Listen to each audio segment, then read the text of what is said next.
gabdhaha ma jeerteen oo ila macaana oo ila raaxa badnaa oo ila sharaf badnaa markaad saa ugu saadho qaylo jacayla ay la sii dhacaysa oo macaansanaysa oo u bogaysa adna waad raboonaysa ayaana waa kugu jeclaan way la dhacaysa taasa ila cajiib badnayd waxaan ku xushay gabdhaha ma jeerteen oo aan ku jeclaan waa dad wada sino gudaa waa dad sharaf badan oo jacaylkiisu oo macnaha ku sii jiidanayo oo rag jacayla oo misana ragga jacayl oo misana xubada ragga dumarka lagu doorto ugu sharaf badan aawdi bakiskumlaatula waaba kula soo ka toonay inaad soo celiso maana waaba waalan waa sii dhicin macaan xaraarad sidaasaan ugu jeclaa marka koobaad markaad habar gidir guursanayso dhac u diyaar garow xoolo la soo dhaco lagu keeno lagu siiyo u diyaar garow gabdhaha soo guursaday waxa ugu masayr badan habar gidir wax la mid ah lama arko ayaga ugu masayr badan see mid kale u yeelanaysa bay leeyihiin laakiin ummadda kale badankoodu ma jirteen baha ugu saaciib badnaade way macaansanayaan wixii la siiyo anigu waxaan ahay nin ka soo guursaday kulli gabar Soomaaliyeed ninka soo guursaday qabiil kasta ayaan ah gabadha Soomaaliyeed dumaashiday way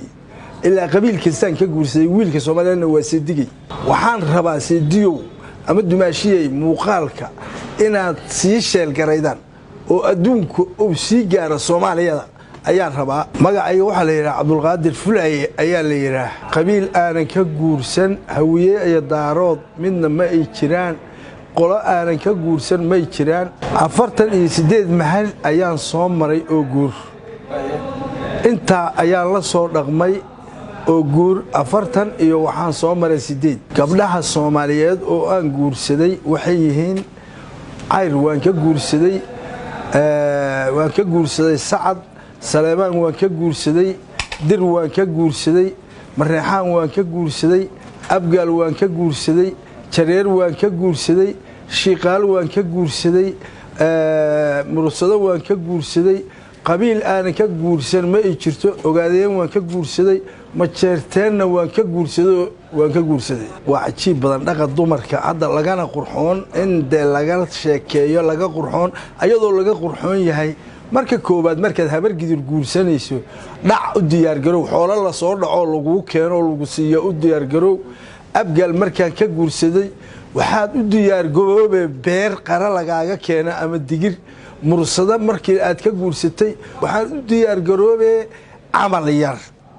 ayaad u diyaar garoobaysaa intaan guursanaya waxa ila wacnaa oo ila cajiib badnaa oo aan ilaawi waayay oo hameenkii istaasada aan ku qarwa oo aan iraayaa kugu celiya ma jeerteen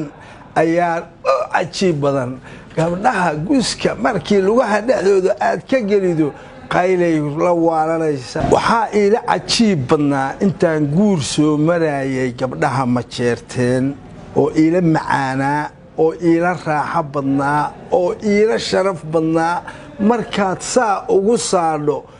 qaylo jacayla ay la sii dhacaysa oo macaansanaysa oo u bogaysa adna waad raboonaysa ayaana waa kugu jeclaan way la dhacaysa taasa ila cajiib badnayd waxaan ku xushay gabdhaha ma jeerteen oo aan ku jeclaan waa dad wada sino gudaa waa dad sharaf badan oo jacaylkiisu oo macnaha ku sii jiidanayo oo rag jacayla oo misana ragga jacayl oo misana xubada ragga dumarka lagu doorto ugu sharaf badan aawdi bakiskumlaatula waaba kula soo ka toonay inaad soo celiso maana waaba waalan waa sii dhicin macaan xaraarad sidaasaan ugu jeclaa haddana waxaan ku falan jiraa inaan aado wadankooda anoo dhalinteedu jirta 60 sano marka bulshada waxaan leeyahay ururka hal la guursada laakiin guurka hal laba badiyo dhinaca ma jeerteenka xarakaad kale ururka bulshada intaas baan u sheegayaa waxa igu qasbayay guurka intaas leeg oo aan guursanayay gabdhaha Soomaaliya barashadood jacayl ayaa igu qasbayay hadba qolo kasta jacaylka gabadhooda inaan barto oo la kulmo oo aniga kalsoonideyda jacaylkayga oo ku horumar gaaro ayaan la kulma ma garatay bismillaahir rahmaanir rahiim markaan Sacad guursaday waa wanaag badnaayeen waa cajiib badnaayeen laakiin gurigooda saaidah kan waa seedigay baan kaga tagay waa seedigay waan guursaday baraashiriga shaashiga waan guursaday si aadan u guursaday umada aan guursado gabdhaha oo Soomaaliyeed oo la dhaqmay kamid yihiin kullu waxaan qabayay muddo sanad ama 2 sanad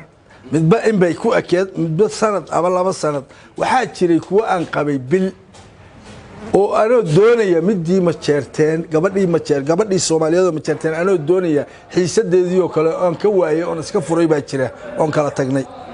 marka barashada sidaas inaan dalka Soomaaliya gabdhaha qabiilada u jooga inaan barasho ka helo oo ururka bulshada dhalinyarta aan hadhow warfaafin siiyo sidaas aan kaga joonay qabiil aan gabadhooda guursan maadaama aan la arag wiilasha Soomaaliyeed iyo odayaasha Soomaaliyeed واسيدياشي كبي دمانتون mana bojin bayo beerna ma tabcin mahmaadaas baan hore u maqlay markaas waxaan ku tala galay inaan ka daba tago gabadhooda Soomaaliyeed mahmaadaas aan kasal gaaro run bay noqotay waan guursaday waxaan qabay 17 habeen kadibna waan qaateen munasada mana bojin beerna ma tabcin misana waxaan ka samri waayoon waligayba ilaawi doon xaraaradii qayladii waligayba ma ilaawi doono dad sharaf badan oo aad wanaagsan oo wasmada xiisadeeda yaqaan weey dadkaas saxan weyn waan ka guursaday goorartii ugu dambeeyay ka guursado waxaan mar waxa kale guurkaba waa ayada waxa weeyaan anoo sii socdo israba inaan si afjaro tirsi labaad ku celiyo raxweynta awgeed baan kaga xakaday waxa weeyaan waxaan qaadi karin baa lagu dirayaa annade waxaan iska ahaan dabeecad fudud oo misana socodkiisu waxa hore ugu dhufay sii socon socodkiisu ahay baan ahaa waxbay ku direen wax dhib badan bay ku direysaa waxaan keeni karin bay ku direysaa madax iyo maçay haday doonto ku direysaa raxan weyn jiraan waan guursaday waxa wada joognay oo qabitaanka anagu ahaa 17 habeen 18 habeenkii noo ahaydna waan kala tagnay waxaan ku kala tagnayna su'aalo dhib badan bay su'aashay waxaan xamili karnaa kadibna waan kala tagnay 17 habeen ku kala tagnay gabdhaha soo guursaday waxa ugu masir badan habar gidir wax la mid ah lama arko ayaga ugu masayr badan see mid kale u yeelanaysa bay leeyihiin laakiin umada kale badankoodu ma jirteen baha ugu sacib badnaade way macaansanayaan wixii la siiyo marka habargii baa ugu masayr badan waliba cayrka ugu masayr badan oo ugu madax garaac badan waxaan kula dardaarmayaa wiilasha Soomaaliyeed waxaan kula dardaarmayaa marka hore guursada horumar baa lagu gaaraa guurka iska guursada barasha laga helaa awlaad rabbi baa hayo shaqo kule laakiin barasho wax la yiraahdo laga helaa sidinima laga helaa waxa laga helaa xitinima laga helaa soo dhaweyn baa laga helaa adigana hadda gabadhaas aad u raaxaynayso xaraan ugu raaxaynaysa ajar baad ka helaysaa oo aqarada ajar ka helaysaa wiilasha Soomaaliyeed guursada oo waxaan dhiilaa guurka ma jirtaanka xaq u badiyaa iyaga gabdhahooda aad wasmadooda u macanteen